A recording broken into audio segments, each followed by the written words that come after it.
Hi guys, welcome back to my channel. For all you guys who are new here, my name is Kim. I'm 29, I'm a mum of one, and she is Isla, who's just about to turn 4.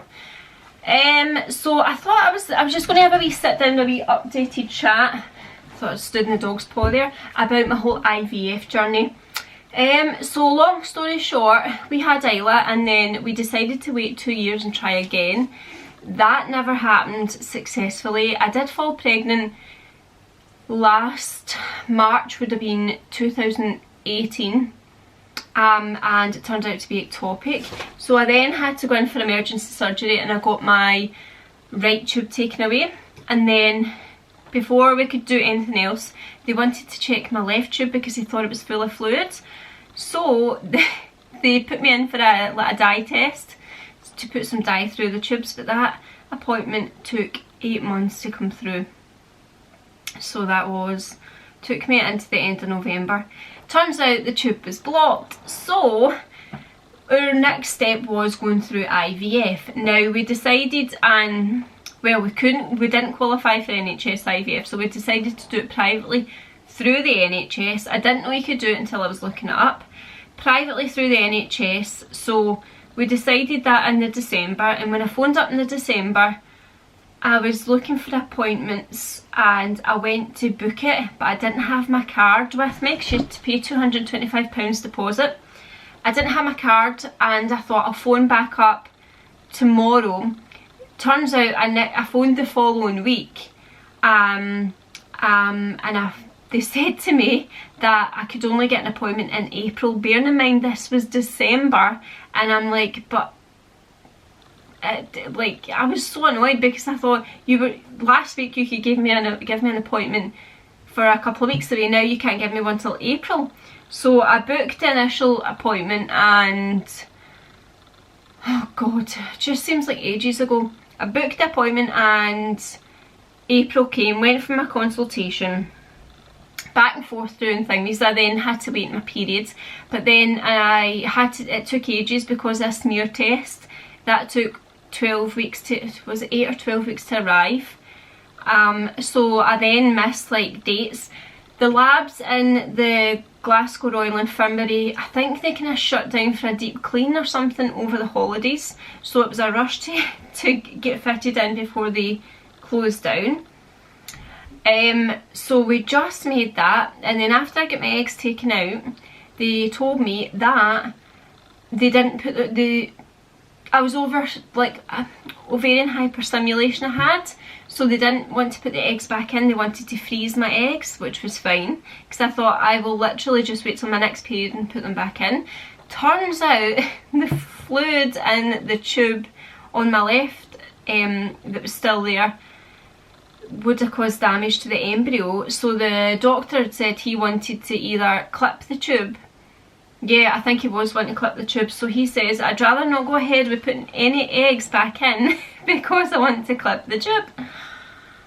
And the waiting list was 3 months. Oh god, right, okay. So this was in June they told me that, so I thought, oh Jesus, the only good thing was I could go on holiday and not worry about having a drink, as you do.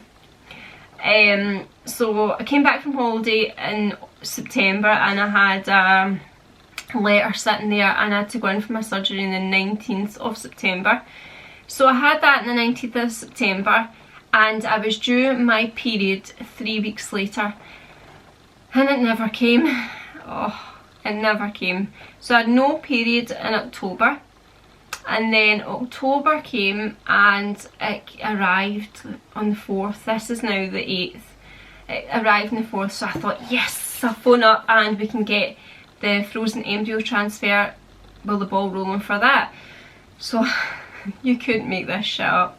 I phoned up and I said to them, look, this is my first period. I get told to phone up, what's the protocol in starting that? And she says, well, you've missed the cut-off date.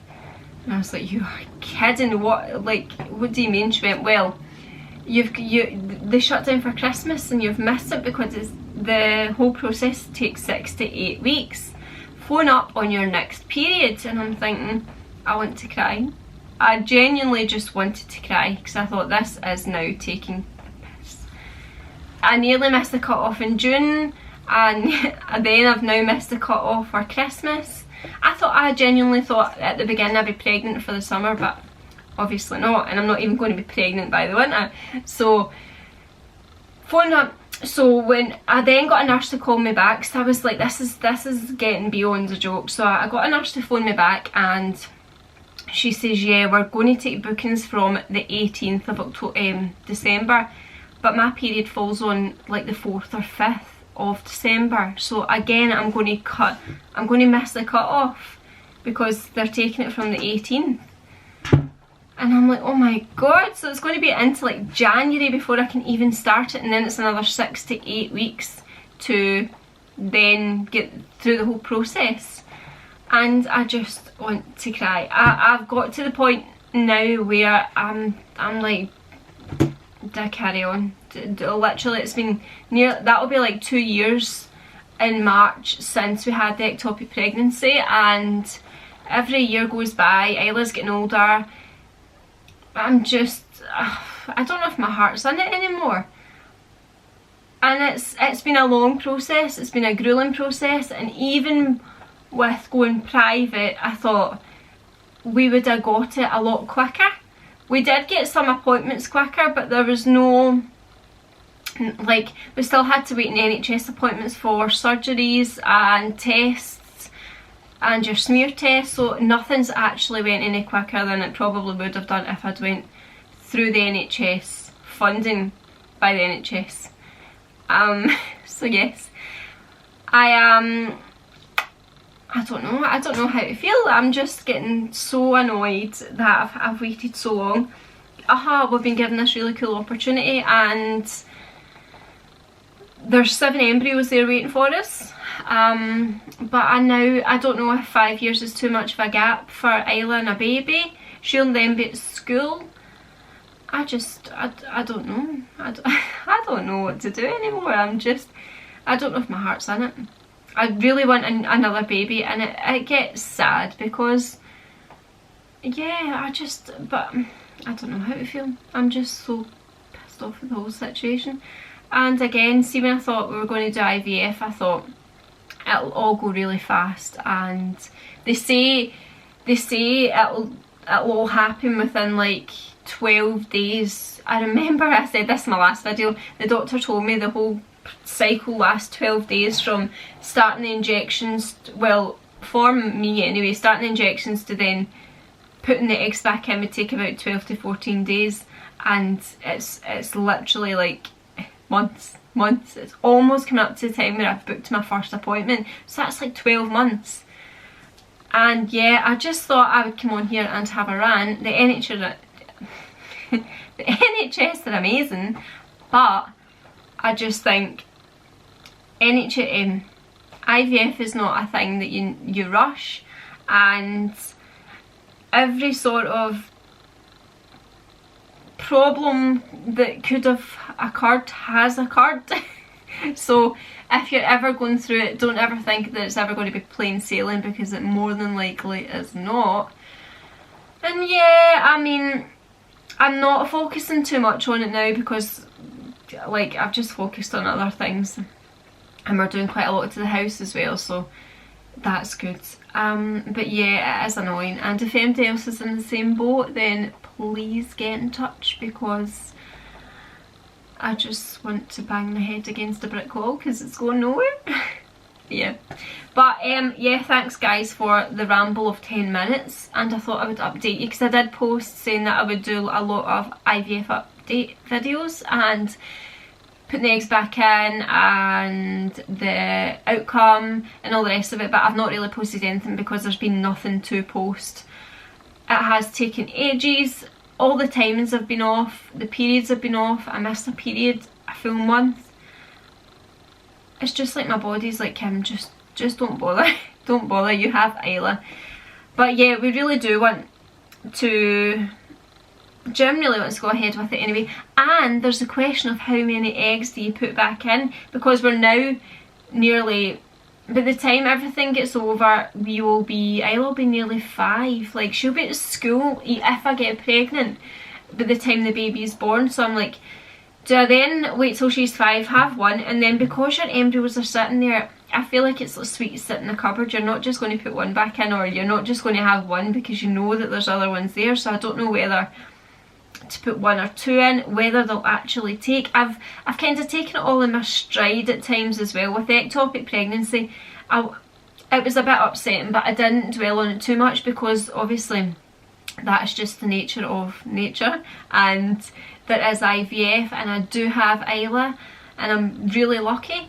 But at the same time, yeah, I'm now speaking about it as if it's like nothing. But yeah, it is a big deal, and I have Isla already, so I'm really lucky. But there is folk like out there, I'm trying to get the words out now. There is folk out there that don't have any children and are really, and being in this situation for them must be bloody heartbreaking, because it's just a waiting game, and you don't know what's happening. You don't know what's happening. It's like we've been looking at new cars, and I'm like, what do you get? Do you get something that can fit 3 car seats in the back? Do you get something that can fit 2 car seats in the back? Do you go for, I don't know, there's just like, I need to take into consideration all these things. And yeah, I'll update you the next time I get an appointment, when the whole thing kicks off again, probably in January, which seems ages away but actually isn't. It's like, what, 7 or 8 weeks away. So yeah, but thanks guys for listening to me, and yeah, if you weren't interested in this video, I don't blame you, because not everybody's going through IVF and not everybody's nosy. I like to sit and watch videos and nosy at people and see what their lives are like, because mine's is just boring. I'm rambling on. So yes, tis what it is. Okay, well thank you guys, and if you like this video or any of the other videos I've posted where I've been rambling on, then do subscribe, because I will be rambling on in so much more videos, and stay tuned because I'll have loads of hauls and toy reviews coming up. Thank you guys, bye bye.